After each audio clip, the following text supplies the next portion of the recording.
بسم اللہ الرحمن الرحیم۔ حضرت موسیٰ علیہ السلام اور ایک بے اولاد عورت کا واقعہ۔ حضرت موسیٰ علیہ السلام اللہ تعالیٰ کے بہت ہی بہادر اور برگزیدہ بزرگ ہیں۔ حضرت موسیٰ علیہ السلام کو کلیم اللہ کا لقب دیا گیا۔ اس لقب کی وجہ یہ تھی کہ آپ حضرت موسیٰ علیہ السلام اللہ تبارک و تعالیٰ سے باتیں کیا کرتے تھے، اور بات کرنے کے لیے ایک مخصوص جگہ کا انتخاب کیا گیا جسے کوہ طور کے نام سے جانا جاتا ہے۔ اللہ تبارک و تعالیٰ سے بات کرنے کا یہ صرف آپ کے علاوہ کسی اور کے پاس نہیں تھا۔ حضرت موسیٰ علیہ السلام معمول کے مطابق اللہ تبارک و تعالیٰ سے ملاقات کے لیے کوہ طور کی طرف جا رہے تھے کہ راستے میں آپ کو ایک عورت نظر آئی جو کہ زور زور سے رو رہی تھی۔ حضرت موسیٰ علیہ السلام کا دل ویسے ہی بہت نرم تھا، تو اس عورت کو دیکھ کر آپ خود بھی غمگین ہو گئے۔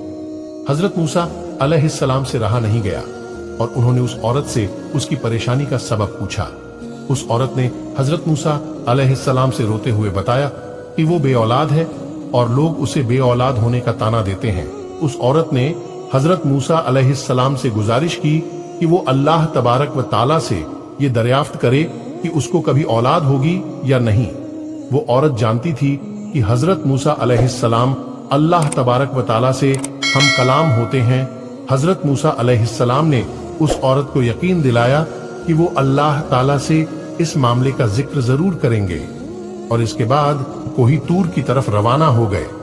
اللہ تبارک و تعالیٰ سے ملاقات کے دوران ہی حضرت موسیٰ علیہ السلام نے اس عورت کا ماجرا بیان کیا، تو اللہ تعالیٰ نے حضرت موسیٰ علیہ السلام کو بتایا کہ اس عورت کی قسمت میں یہی لکھا ہے کہ اسے کبھی اولاد نہیں ہوگی، اور اس عورت کو چاہیے کہ اس پر جو آزمائش آئی ہے اس پر صبر کرے۔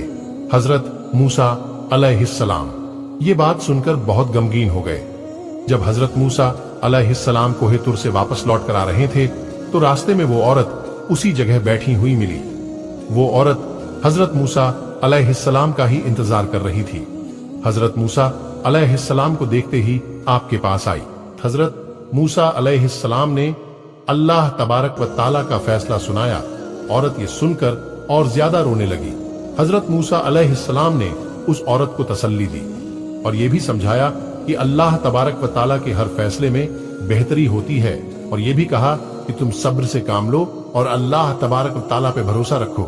اولاد اللہ تبارک و تعالیٰ کی دین ہوتی ہے، وہ جسے چاہے بیٹیاں عطا فرمائیں یا جسے چاہے بیٹے، اور جسے چاہے دونوں ہی عطا فرمائیں۔ اس واقعہ کو بہت عرصہ گزر چکا تھا۔ ایک دن اس عورت کے گھر کے قریب ہی سے ایک درویش روٹی کا سوال کر رہا تھا۔